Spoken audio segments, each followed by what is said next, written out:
Hi, I'm Nahani, and I'm going to introduce you to the speakers at Camp Disclosure.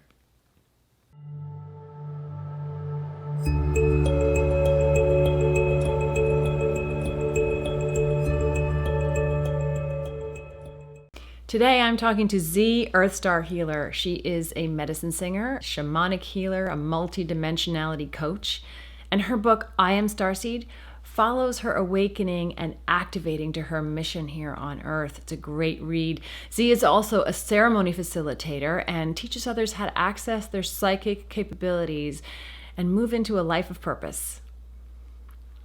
We're really in the beginning process of connecting with each other, and I feel like that's a lot what these conferences and gatherings are about right now. It's like gathering the troops, because we're really just landing and we have a plan, and everybody needs to remember who we are so we can get on with it. And I think that a lot of disclosure had been kind of focused on not like less important things than that can be very distracting and very glamorous, very entertaining. um, and we're just moving beyond that now.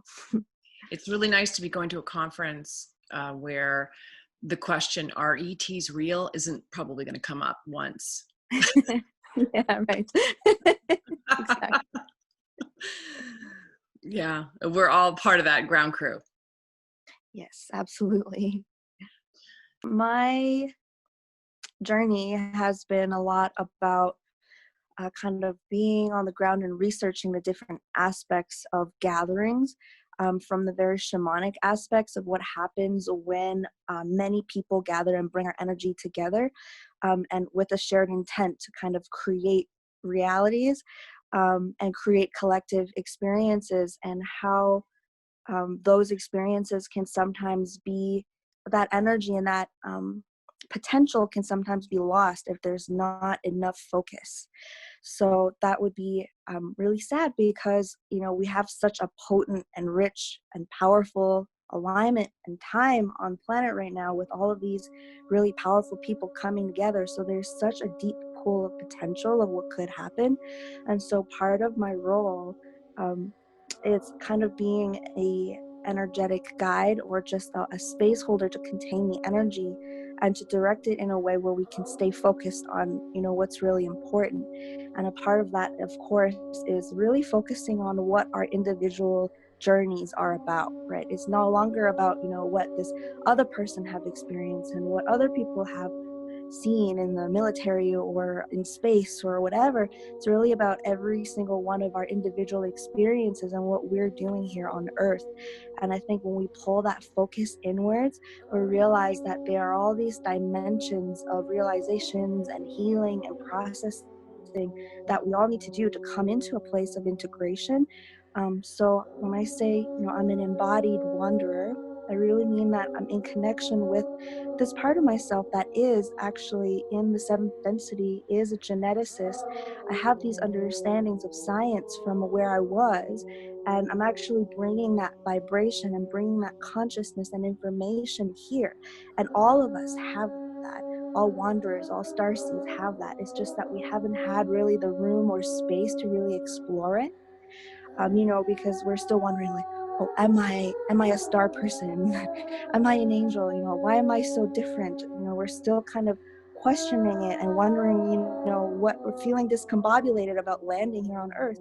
So after a period of integration and processing, we can really start to trust in these higher experiences that maybe we've only had sparsely. And the more that we can focus and pull that part in, and clean out the vibrations in our body which are in conflict with those higher vibrations, we can really begin to embody um, those galactic and star-seeded part of ourselves, come into a place of groundedness, of being able to actually relate to humanity when we have healed our own wounds and traumas of our human genetics, and help us become true diplomats of higher consciousness. And I think that ultimately this is our goal. And so I feel like that disclosure is really moving from the external really sad and scary stuff to the internal of what are we really? We're these divine creator beings. What has the divine creator being? Why have we created these gnarly situations for us to learn from? What is the lesson? You're going to be doing music at the Yes. conference. So tell me about your music. So I call it oracle medicine. So I channel these frequencies from the other dimensions, which the angels say activate our source DNA, and just meaning that we open that part of ourself that remembers where we're from, remembers our home frequency and vibration. So I'm actually going to be facilitating an oracle medicine ceremony where we channel these frequencies and collectively go through a healing experience. Um, yeah. That's beautiful. Your music is so beautiful. I think I had a healing experience just listening to a clip. Do you think that us all being together are going to, and experiencing this as a group, knowing what we're doing, is going to sort of exponentially affect us? I actually believe that our human consciousness is intertwined and deeply connected to the grid of the planet. And the ley line system of the planet actually was originally designed to interact with all consciousness on the earth.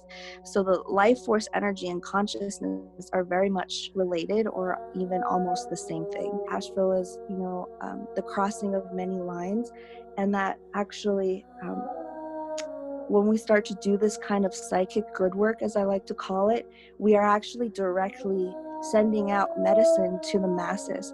If we can overcome some of these programming, then the process of us doing that creates this energy which assists humanity in doing that as well. So in a way, they say we are kind of way showers while we initiate this process. Like, we're literally doing that on a very energetic level for the planet. And of course, how are we supposed to help humanity heal from this if we haven't gotten a good grip of it, in our own systems? So it's kind of, we're doing this work in the 3D and also in the other dimensions as well. And it's definitely exponentiated by doing it together. So really just showing up at this conference is a service to humanity. Absolutely.